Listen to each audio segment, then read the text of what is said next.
ಈ ದೇಶದ ಮಹಿಳಾ ಹೋರಾಟಗಾರ್ತಿಯಾದಂಥ ವೀರರಾಣಿ ಕಿತ್ತೂರು ಚೆನ್ನಮ್ಮ ಅತನಿ ಹೃದಯ ಭಾಗದಲ್ಲಿರ್ತಕ್ಕಂಥ ಜೋಡೆಕೆರೆ ಮಧ್ಯದಲ್ಲಿ 8/9 ಪುರಸಭೆಗೆ ನಾನು ಆ ಸಮಯದಲ್ಲಿ ಕರ್ನಾಟಕ ರಕ್ಷಣಾ ವೇದಿಕೆಯ ಅಧ್ಯಕ್ಷನಿದ್ದೇನೆ ತಾಲೂಕಾ ಘಟಕದ. ಆ ಸಮಯದಲ್ಲಿ ನಾನು ಪುರಸಭೆಗೆ ಮನವಿ ಕೊಟ್ಟ ನಂತರ ಗಜಾನನ ಮಂಗಸೂಳಿ ಮತ್ತು ಉಮೇಶ್ರಾವ್ ಬಂಟೂಡ್ಕರ್ ಅನುಮೋದಕ ಮತ್ತು ಸೂಚಕರಾಗಿ 8/9 ಈ ವೀರರಾಣಿ ಕಿತ್ತೂರು ಚೆನ್ನಮ್ಮ ವೃತ್ತ ಅಂತೇಳಿ ಕ್ಷೇತ್ರ ಶಿಕ್ಷಣಾಧಿಕಾರಿ ಕೈರಳೆ ಎದುರುಗಡೆ ಇರ್ತಕ್ಕಂಥ ಫೈರ್ ವಾಟರ್ ಗಾಡಿ ಬರ್ತದಲ್ಲ, ಈ ರೋಡಿಗೆ ಇಲ್ಲೇ ನಾವು ಬೋರ್ಡನ್ನು ವೀರರಾಣಿ ಕಿತ್ತೂರು ಚೆನ್ನಮ್ಮ ಮೂರ್ತಿ ಪ್ರತಿಷ್ಠಾಪನಾ ಸ್ಥಳ ಅಂಥೇಳಿ ಆವತ್ತಿನಿಂದ ಇಲ್ಲಿವರೆಗೆ ನಾವು ಬೋರ್ಡನ್ನು ಹಾಕಿದ್ದೀವಿ.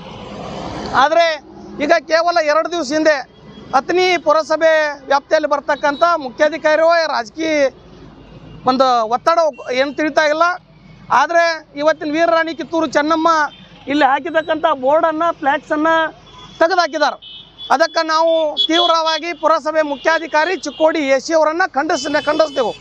ಯಾಕಂದರೆ ಪುರಸಭೆ ಸಂಪೂರ್ಣ ವ್ಯಾಪ್ತಿ ಚಿಕ್ಕೋಡಿ ಎಸಿ ಅವ್ರಿಗೆ ಬರೋದ್ರಿಂದ ಅವ್ರು ನಿರ್ಲಕ್ಷ್ಯ ವಹಿಸಿದಾರಂತ ನಮ್ಗೆ ಗೆದ್ದು ಕಾಣಿಸ್ತೈತಿ. ನಾವು ನಾಳೆ ಮುಂಜಾನೆ ಶನಿವಾರ ಮುಂಜಾನೆ 10 ಗಂಟೆಗೆ ಸುಮಾರಿಗೆ ಇಡೀ ಸಂಘ ಸಂಸ್ಥೆಗಳು ಮತ್ತು ಪಕ್ಷಾತೀತವಾಗಿ ಜಾತ್ಯತೀತವಾಗಿ ಎಲ್ಲರೂ ಈ ವೀರರಾಣಿ ಕಿತ್ತೂರು ಚೆನ್ನಮ್ಮ ಸರ್ಕಲ್ನಲ್ಲಿ ಸೇರಬೇಕು. ನಾವು ಇದೇ ಮತ್ತು ಈ ಬೋರ್ಡಕ್ಕೆ ವೀರರಾಣಿ ಕಿತ್ತೂರು ಚೆನ್ನಮ್ಮ ಅನ್ನೋ ಫ್ಲ್ಯಾಕ್ಸನ್ನು ಅಳವಡಿಸೋರಿದ್ದೀವಿ. ತಾವು ಎಲ್ಲ ಒಂದು ಸಮಾಜಕ್ಕೆ ಅಷ್ಟೇ ಅನ್ನೋಕ್ಕಿಲ್ಲ, ಇಡೀ ಸಮಾಜಕ್ಕೂ ಕೂಡ ಒಂದು ರೀತಿ ಆತಂಕ ಪಡುವಂಥ ಕೆಲಸ ಆಗೈತಿ. ನಿನ್ನೆ ಕೂಡಲ ಸಂಗಮದ ಪ್ರಥಮ ಜಗದ್ಗುರು ಜಯ ಮೃತ್ಯುಂಜಯ ಸ್ವಾಮೀಜಿ ಅವರು ಕೂಡ ಭೇಟಿಯಾಗಿದ್ದರು ಮತ್ತು ಹಿರಿಯ ಮುಖಂಡರಾದಂಥ ರಮೇಶ್ ಗೌಡ ಪಾಟೀಲ್ ಅವರು.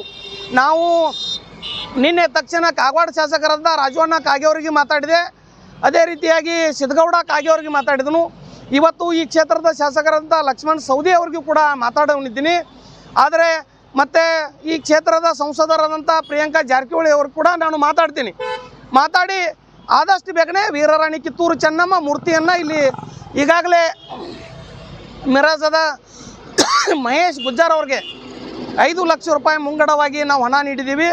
ಆದರೆ ಸುಮಾರು 38 ಲಕ್ಷ ರೂಪಾಯಿ ವೆಚ್ಚದಲ್ಲಿ ಕಂಚಿನ ಪುತ್ಥಳಿಯನ್ನು ನಿರ್ಮಾಣ ಮಾಡಬೇಕಾಗೈತಿ.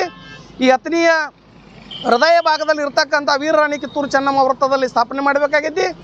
ಆದರೆ ಸಹಸ್ರ ಸಂಖ್ಯೆಯಲ್ಲಿ ಅಧಿಕಾರಿಗಳು ಮತ್ತು ಜನಪ್ರತಿನಿಧಿಗಳು, ಪುರಸಭೆ ಸದಸ್ಯರು, ಪುರಸಭೆ ಅಧ್ಯಕ್ಷರು, ತಾಲೂಕು ಆಡಳಿತ ಅಧಿಕಾರಿಗಳು ಕೂಡ ನಾಳೆ ಮುಂಜಾನೆ ಸುಮಾರು 10 ಗಂಟೆ ಸುಮಾರಿಗೆ ತಾವೆಲ್ಲರೂ ಹಾಜರಾಗಬೇಕಂತ ಹೇಳಿ ನಾವು ವಿನಂತಿ ಮಾಡ್ತೀನಿ. ಜೈ ಹಿಂದ್, ಜೈ ಕರ್ನಾಟಕ.